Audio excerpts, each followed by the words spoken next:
Australia आना चाहते हैं तो इस वीडियो को गौर से देखें। अस्सलाम वालेकुम, मैं रेहान बट ऑस्ट्रेलिया से। मेरे पास मेरे फेसबुक, इंस्टाग्राम और टिकटॉक अकाउंट के ऊपर बहुत ज़्यादा डीएम्स आ रहे थे कि आप ऑस्ट्रेलिया आने के बारे में हमें बताएं, हम लोग ऑस्ट्रेलिया आना चाहते हैं। ऑस्ट्रेलिया आने के लिए मोस्टली 4 ऑप्शंस होती हैं, जिसमें पहली ऑप्शन है विजिट वीज़ा, दूसरी ऑप्शन है स्टूडेंट वीज़ा, तीसरी ऑप्शन है वर्क वीज़ा और चौथी ऑप्शन है वर्क हॉलीडे वीज़ा। सबसे पहले मैं वर्क हॉलीडे वीज़ा के बारे में बात करूंगा। इस वीज़ा के लिए पाकिस्तानी पासपोर्ट एलिजिबल नहीं है, इसलिए इस वीज़ा को हम लोग एज अ पाकिस्तानी अप्लाई नहीं कर सकते। यस, इंडियंस अप्लाई कर सकते हैं। अब मैं बात करूंगा विजिट वीज़ा। बेसिकली एक टूरिस्ट वीज़ा होता है, इसमें आप शॉर्ट टाइम पीरियड के लिए ऑस्ट्रेलिया आने के लिए अप्लाई करते हैं। उसकी रीज़न मल्टीपल रीजन हो सकती हैं, जिसमें टूरिज्म है, जिसमें आप अपनी फैमिली से मिलने आए हैं या कोई आप कॉन्फ्रेंस लेने के लिए आए हैं। लेकिन ये बात आप याद रखें कि विजिट वीज़ा पे आप किसी भी किस्म की जॉब नहीं कर सकते। किसी भी किस्म की जॉब करना विजिट वीजा पे इलीगल कंसीडर होता है। और विजिट वीजा अप्लाई करने का तरीका ये होता है कि आपके अकाउंट में minimum 30 to 50 lakh Pakistani rupees होने चाहिए। इस वीजा को अप्लाई करने की फीस 1 लाख से 2 लाख है पाकिस्तानी। इस वीजा में सबसे ज्यादा इंपॉर्टेंट चीज होती है कि आपने जेन्युइन इंटेंट शो करना होता है इमिग्रेशन ऑफिसर को कि आपका ऑस्ट्रेलिया आने का मकसद सिर्फ टूरिज्म है, विजिट है और आप अपने मुल्क में वापस जाएंगे।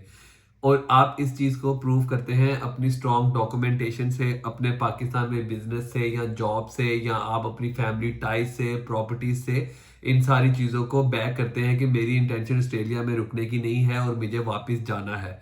और आपके पास स्ट्रॉन्ग बैंक स्टेटमेंट होनी चाहिए। एक बंदे की सैलरी 3 लाख है और एकदम से वो अपने अकाउंट में 30-40 लाख रुपया अपने भाई से या अपने किसी रिश्तेदार से रखवा लेता है, तो वो डॉजी स्टेटमेंट कंसीडर होगी और इमिग्रेशन ऑफिसर उसमें डाउट में जा सकता है और आपको वीजा हो सकता है कि ना मिले।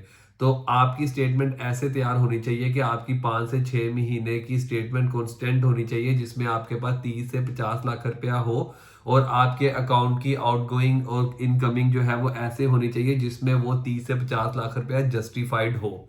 और साथ में आपकी पाकिस्तान में फैमिली टाइज होनी चाहिए, प्रॉपर्टीज की टाइज होनी चाहिए, एसिड्स होने चाहिए, जिसकी बेस पे इमिग्रेशन ऑफिसर आपको विजिट वीजा देगा।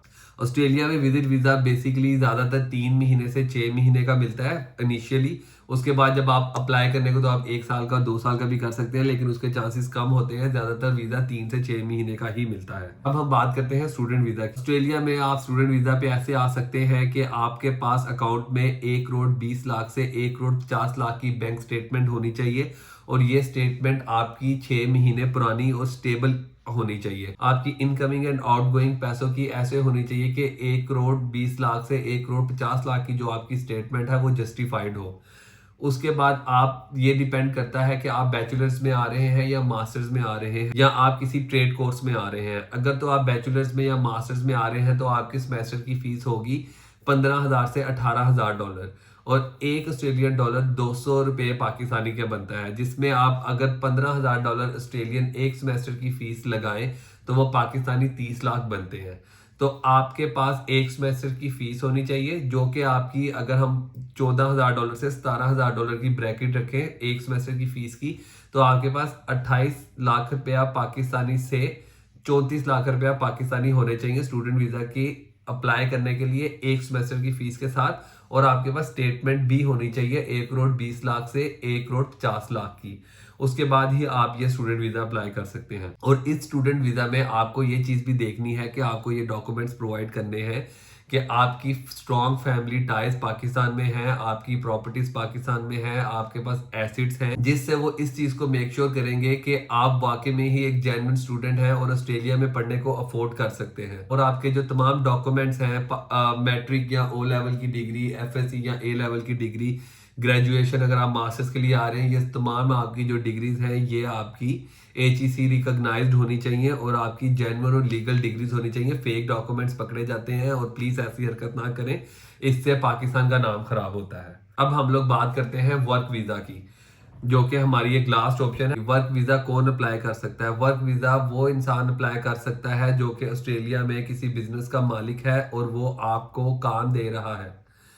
आपके पास ऐसा कोई स्किल है जो कि उसके बिजनेस की रिक्वायरमेंट है और उस एम्प्लॉयर को, जो कि बिजनेस ओनर है, उसको ऑस्ट्रेलिया में वैसा स्किल सेट नहीं मिल रहा और वो आपको स्पॉन्सर कर रहा है कि आप पाकिस्तान से, इंडिया से, नेपाल से या दुनिया के किसी भी कोने से, वो आपको स्पॉन्सर कर रहा है कि आप ऑस्ट्रेलिया में आए और उसकी कंपनी के लिए काम करें। बेसिकली जो वर्क वीजा का सबसे बड़ा चैलेंज है वो यही होता है कि आपके पास स्पॉन्सर होना चाहिए, आपके पास एम्प्लॉयर होना चाहिए जो कि आपको स्पॉन्सर करने के लिए तैयार हो, आपको पाकिस्तान से ऑस्ट्रेलिया में लाने के लिए तैयार हो। फिर आपको उस एम्प्लॉयर के साथ 3 से 4 साल काम करना पड़ता है, जिसमें आपके पास 482 वीजा होता है। 482 वीजा वर्क वीजा होता है। आप उसमें एम्प्लॉयर के साथ काम करते हैं 2 साल और उसके बाद वो आपके लिए 186 एक और वीजा होता है, वो अप्लाई करता है, जो कि जब ग्रांट होता है तो वो आपकी परमानेंट रेजिडेंसी बन जाता है।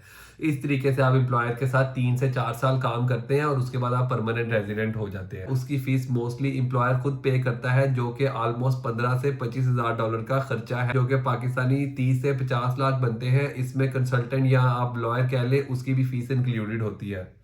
अगर तो आपको इन वीजा से रिलेटेड कोई भी क्वेश्चन है, विजिट वीजा से रिलेटेड, स्टूडेंट वीजा से रिलेटेड या वर्क वीजा से रिलेटेड, तो प्लीज आप कमेंट बॉक्स में जरूर मैसेज करें और मैं आपको उस मैसेज का रिप्लाई करूंगा।